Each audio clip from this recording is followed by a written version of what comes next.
मेरे प्रिय दर्शकों नमस्कार। ऋषु ज्योतिष में आपका स्वागत है। दर्शकों, ऋषु ज्योतिष समय समय पर आपका मार्गदर्शन करता रहा है।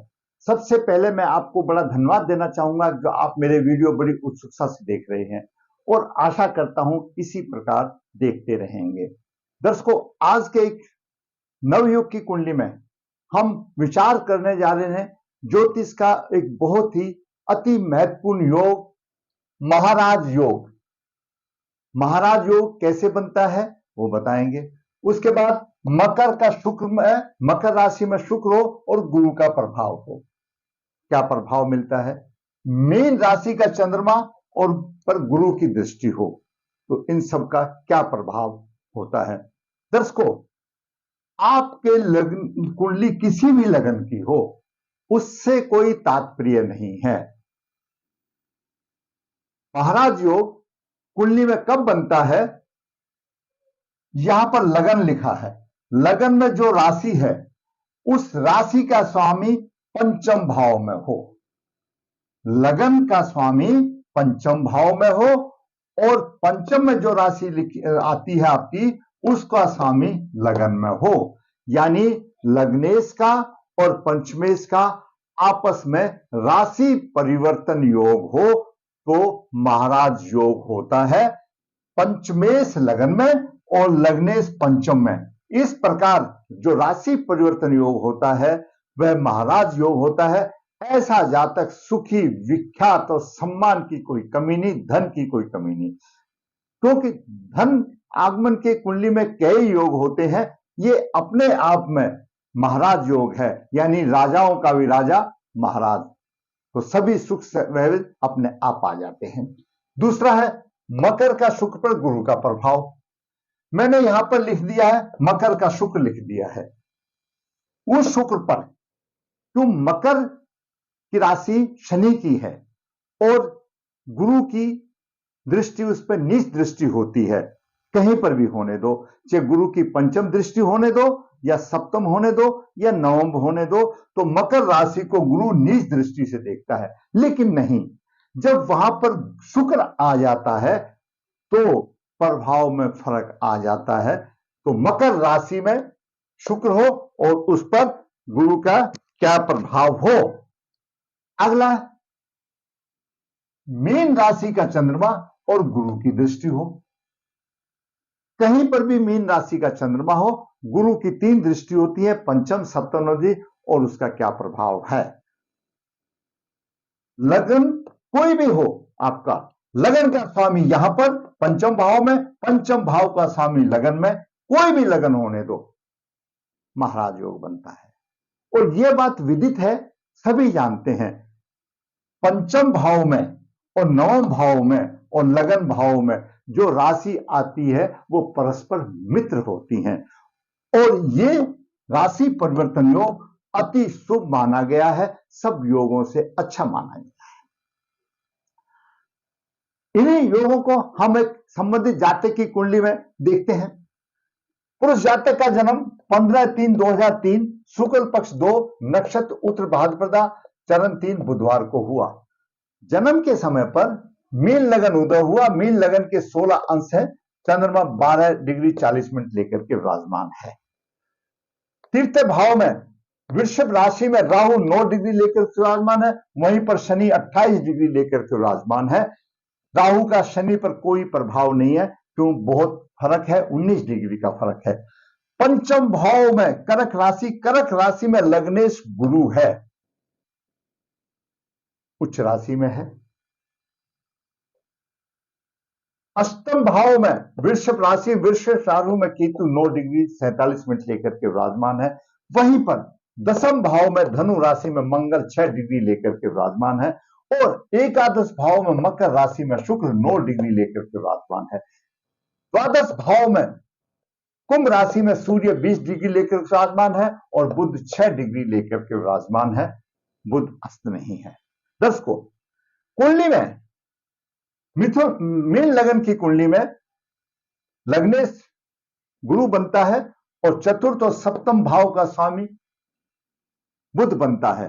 बुध केंद्राधिपति दोषी में आ जाता है। बुध यहां पर है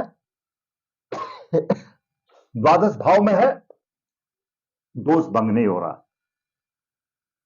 चतुर्थ भी है, चतुर्थ का स्वामी भी है और सप्तम का स्वामी भी है, सप्तमेश द्वादश भाव में है। मीन लगन के स्वामी गुरु है।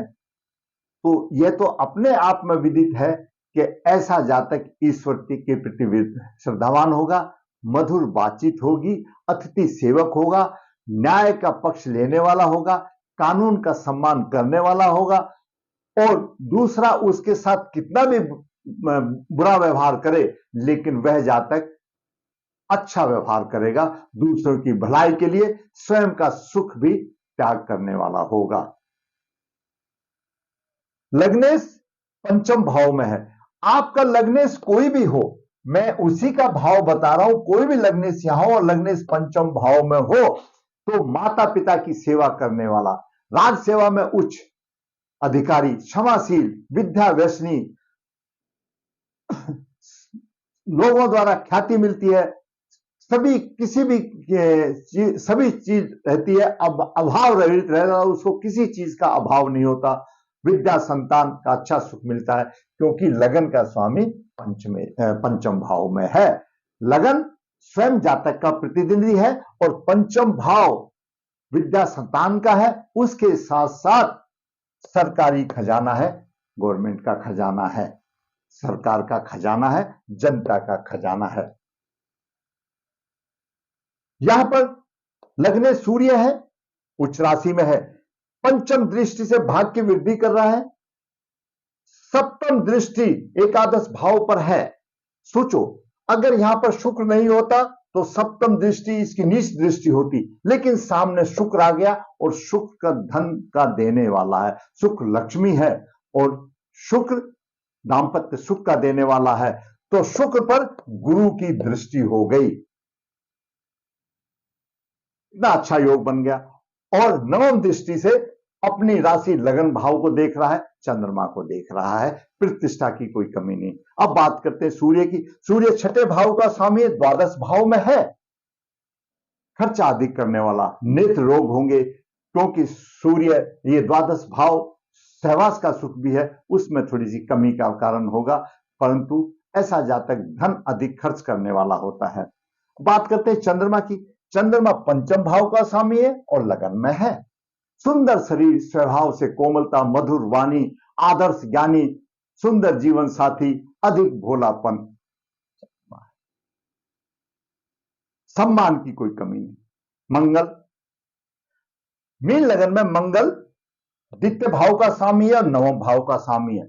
नवम भाव त्रिकोण है, त्रिकोण का स्वामी केंद्र में है और दसम भाव में मंगल दिग्बली होता है। राज्य सरकार पिता के सुख में बहुत अच्छा सम्मान, उन्नति, धर्म का पालन करने वाला, क्योंकि मंगल सेनापति है। सप्तम दृष्टि से चतुर्थ भाव को देख रहा है, मकान का सुख, माता का सुख, और अष्टम दृष्टि से यहां पर पंचम भाव को देख रहा है, कर्क राशि में अष्टम दृष्टि से मंगल देख रहा है। अब यहां देखिए, अगर यहां गुरु नहीं होता तो मंगल इसको नीच प्रभाव से देखता, तो उसको नीचता खत्म हो गई, क्यों गुरु वहां पर लगने बैठा हुआ है। जिस प्रकार यहां पर शुक्र की नीच दृष्टि का प्रभाव शुक्र ने खत्म कर दिया, यहां पर गुरु ने खत्म कर दिया। बात करते हैं बुध की। बुध चतुर्थ भाव का स्वामी है और सप्तम भाव का स्वामी है। द्वादश भाव में है बुध। सप्तम और द्वादश दोनों भोग के स्थान है। खर्चा अधिक करना, जातक की धर्मपत्नी बहुत ही खर्चा करने वाली होगी, परंतु हिम्मत से अपना काम निकालेगा। छठी दृष्टि से देख रहा है, शत्रुओं पर प्रभावी रहेगा। गुरु का मैंने आपको पहले ही बता दिया कि गुरु पंचम भाव में संतान वृद्धि, शिक्षा आदि सब करने वाला, धैर्यवान, हिम्मत वाला, भाग्य की उन्नति, आमदनी और लगन को देख रहा है, सब चारों तरफ सम्मान की प्राप्ति का योग बनता है। शुक्र अष्टम भाव का स्वामी है और तृतीय भाव का स्वामी है, एकादश भाव में। एकादश भाव आमदनी का भाव है, सब प्रकार के सुखों का भी, इच्छा पूर्ति का भाव जिसको कह सकते हैं। इच्छा, आमदनी अच्छी होगी, पराक्रमी भी होगा, बुद्धि का ज्ञान, क्योंकि गुरु की दृष्टि है, शुक्र पर गुरु की दृष्टि है, अच्छा चरित्रवान होगा। शनि की बात करें, शनि पराक्रम के भाव में है, पराक्रमी तो होगा। तीसरी दृष्टि से संतान भाव को, शिक्षा को देख रहा है। सिद्धांत के मुताबिक कमी करनी चाहिए, लेकिन गुरु पहले से बैठा हुआ है, तैयार बैठा हुआ है, कुछ नहीं। सप्तम दृष्टि से शत्रु राशि को, नवम भाव को देख रहा है, भाव की हानि करने के लिए, परंतु गुरु की दृष्टि है, बचा रहा है। दसम दृष्टि से शनि सूर्य को पीड़ित कर रहा है। यहां पर सूर्य पीड़ित हो रहा है, दसम दृष्टि से सूर्य पीड़ित हो रहा है, खर्चा अधिक करने वाला होगा, और यहां पर सूर्य पीड़ित हो रहा है। अब बात करते हैं राहु की। राहु तृतीय भाव में, तृतीय भाव में पराक्रम का भाव है, पराक्रमी भी होगा, अचानक लाभ हानि देगा। राहु की पंचम दृष्टि पंचम भाव पर है, जीवन साथी रोगी हो सकता है, इसकी धर्मपत्नी रोगिणी होगी, भाग्य की हानि कुछ करेगा और उतार चढ़ाव देगा। बात करें केतु की, केतु नवम भाव में है, भाग्य पक्ष में कठिनाई, फिर भी उन्नति करेगा, लगन पर है, दिमाग में घबराहट होगी और पराक्रमी भी होगा, और शिक्षा संतान के भाव को देख रहा है, गुरु वहां बैठा हुआ है। अभी यहां पर एक चीज देखिए दर्शकों, महाराज योग, महाराज योग की क्या व्याख्या है? पंचमेश लगन में और लग्नेश पंचम में, इस प्रकार राशि परिवर्तन योग विख्यात और सुखी बनता है। पंचमेश लगन में और लग्नेश पंचम में अपने आप में राजयोग बन रहा है। मकर राशि में शुक्र पर गुरु का प्रभाव, मकर राशि में शुक्र पर गुरु का प्रभाव, सुंदर शरीर, धनी, गायन वादन यंत्र को चलाने वाला और अच्छी चरित्रमान स्त्री का पति और खुद का भी चरित्र अच्छा, यह गुरु की और शुक्र की दृष्टि बता रही है। मीन राशि में चंद्रमा, गुरु देख रहा है, अत्यंत धनी और मनोहर सुंदर बालक होगा। अब यहां पर यह जातक को पूरा प्रभाव मिलेगा, इसमें थोड़ी सी गुंजाइश नहीं, लेकिन बाकी भी तो ग्रह हैं, राहु केतु और भी तो ग्रह है, कहीं ना कहीं थोड़ा बहुत कमी तो आती है। अगर आपकी कुंडली में वो कमी नहीं है तो इन योगों का पूरा आपको फायदा मिलेगा। आप अपनी कुंडली उठा के देख लो, जो मैंने योग बताया, शुक्र पर, मकर के शुक्र पर गुरु की यहां से सप्तम दृष्टि हो सकती है, पंचम हो सकती है, नवम दृष्टि हो सकती है। मीन के चंद्रमा पर भी शुक्र की सप्तम हो सकती है, पंचम हो सकती है, नवम दृष्टि हो सकती है। पंचमेश लग्नेश आपके राशि परिवर्तन योग हो, लेकिन ये ग्रह जब थोड़े बहुत किसी अशुभ प्रभाव से आ जाते हैं तो अपने प्रभाव में थोड़ी सी कमी आ जाती है। वो किस प्रकार से? जैसे बच्चे एक क्लास में 30-40 पढ़ते हैं, किसी के 100% आते हैं तो किसी के 90%, 90% वाला भी अच्छा है, 100% वाला भी अच्छा है। वहीं पर थोड़ी सी यहां पर भाव में कमी आ जाती है, जितना इनको फल देना चाहिए उतना भाव देने में असमर्थ है। क्यों असमर्थ है? केतु के 9 डिग्री हैं और गुरु के 15 डिग्री हैं। केतु की पंचम दृष्टि गुरु पर है, कुछ ना कुछ उसकी टांग खींच रहा है गुरु। क्यों? केतु भी तो अपने आप में गुरु है, ग्रह है। वो 9 डिग्री लेकर के बैठा हुआ है, गुरु 15 डिग्री लेकर के बैठा हुआ, बलवान तो है मान लिया, लेकिन फिर भी थोड़ा बहुत तो उसको तपत दे रहा, जला नहीं रहा, मार तो नहीं रहा, लेकिन थोड़ी बहुत तो कमी देती है। और यही 19-20 हम लोगों के आगे, अगर एक के पास मान लिया, अगर ये केतु से थोड़ा बहुत प्रभावित ना हो तो ऐसा मान लो इनके पास 2-4 गाड़ी होंगी, अच्छा सुख सुविधा होगा, सब एसी वेसी होगा, और थोड़ा सा प्रभाव दे दिया तो एक गाड़ी होगी, एकाध ऐसी होगा, मतलब जीवन उसका भी सुखी होगा और जिसका थोड़ा बहुत पाप प्रभाव नहीं है उसका अधिक सुख होगा। तो ये है। दूसरी तरफ राहु की 9 दृष्टि शुक्र पर है, शुक्र के 9 डिग्री है, राहु के भी 9 डिग्री है, तो राहु भी तो एक ग्रह है और मायावी ग्रह है। शुक्र बचा रहा है, बिल्कुल ठीक है, लेकिन राहु पीड़ित तो कर रहा है, थोड़ा बहुत तो असर देगा। अगर इन योगों की अगर हम थोड़ी सी शांति करा लेते हैं तो जो उसको जातक को 80-90% प्रभाव मिलने वाला है, वो उसको 100% प्रभाव मिलने की उम्मीद है। क्या शांति करानी चाहिए? शुक्र राहु का भोगखंड योग की शांति कराए, क्योंकि शुक्र राहु से थोड़ा सा पीड़ित है। गुरु बचा रहा है, इसमें मना नहीं करूंगा, लेकिन वो कुछ तो कम करेगा। दूसरी तरफ चंद्रमा को केतु भी पीट रहा है, गुरु बचा रहा है, लेकिन अगर चंद्र और केतु की शांति कर देते हैं तो और ऊंचा उठेगा, चंद्रमा बच जाएगा, मन का कारक मनोबल और ऊंचा उठेगा। उसी प्रकार गुरु पर केतु का प्रभाव है, गुरु केतु की भी शांति करा दे तो और अच्छा रहेगा। नहीं कराने से भी चलेगा, तो जीवन अच्छा है, ग्रह की स्थिति अच्छी है।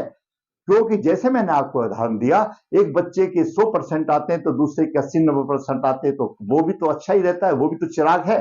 तो इसी तरह से ये भी है। लेकिन अगर एक सोने को हम थोड़ा सा रगड़ के चमका देते हैं तो वो चमक आ जाएगी इन योगों को दूर करने में, और बालक अच्छा चमकेगा, उसकी राह आसान होगी, और ये पितृदोष जो सूर्य पीड़ित हुआ ये भी दूर होगा। तो ऐसे जातक को पितृदोष निवारण करे, गुरु पीड़ित हो रहा है केतु से, उसका उपाय करे, शुक्र राहु से प्रभावित है उसका उपाय करे, और चंद्रमा के ऊपर केतु की दृष्टि है उसका उपाय करे।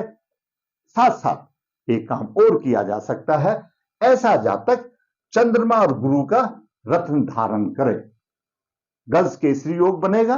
चंद्रमा और गुरु का रत्न धारण करे, मैं कहता हूं और जातक की राह आसान हो जाएगी। तो दर्शकों, मैंने आज इस कुंडली में, ये कुंडली अपने आप में बहुत अच्छी है, इसकी दशा भी बुध की महादशा चल रही है 2-11-8 से 12-11-25 तक, क्योंकि बुध द्वादश भाव में है, केंद्राधिपति दोषी है, तो अशुभ दशा का कारण ही है। ये दशाएं अशुभ शुभ आती रहेंगी जाती रहेंगी। ये तो यानी जब हम प्राण दशा सूक्ष्म दशा में जाते हैं तो रोजाना इन नवग्रह का प्रभाव रहता है। ये चंद्रमा और गुरु शुक्र की इस प्रकार की स्थिति है और मंगल की इस प्रकार की स्थिति है, जातक को ऊंचा उठाएगी। अगर ये थोड़ा दोष निवारण कर दिया तो और ऊंचा और सम्मान की प्राप्ति होगी। हो सकता है आपकी कुंडली में ना हो, इसमें हो। मुझे तो आपको ये योग बताने से मतलब था, अगर पंचमेश और लग्नेश का राशि परिवर्तन, पंचमेश यहां पर हो और लग्नेश यहां पर हो, और शुक्र के गुरु को देखे, और मीन का चंद्रमा हो उस पर भी गुरु की दृष्टि हो, ये मैंने आपको मार्गदर्शन करना था, आपको बताने के लिए कैसा है।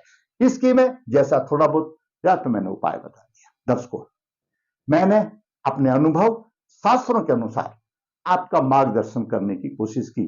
फिर कहूंगा कि आप समझते हैं कि आपको कुछ इस वीडियो से ज्ञान प्राप्त हुआ है, तो मैं ये कहूंगा आखिर मेरा वीडियो आप लाइक अवश्य करें, दोस्तों को शेयर करें, और जिस जातक ने मेरा चैनल सब्सक्राइब नहीं किया है, मैं कहूंगा सब्सक्राइब करें, ताकि मैं इसी प्रकार आपके सामने वास्तविक कुंडलियां बना करके, वास्तविक कुंडलियां जो आती है, बनाना नहीं, जो मेरे पास आते हैं पूछने के लिए, उन्हीं की कुंडली है जिनको मैंने कुंडली बनाई है, वही आपके सामने प्रस्तुत करता हूं।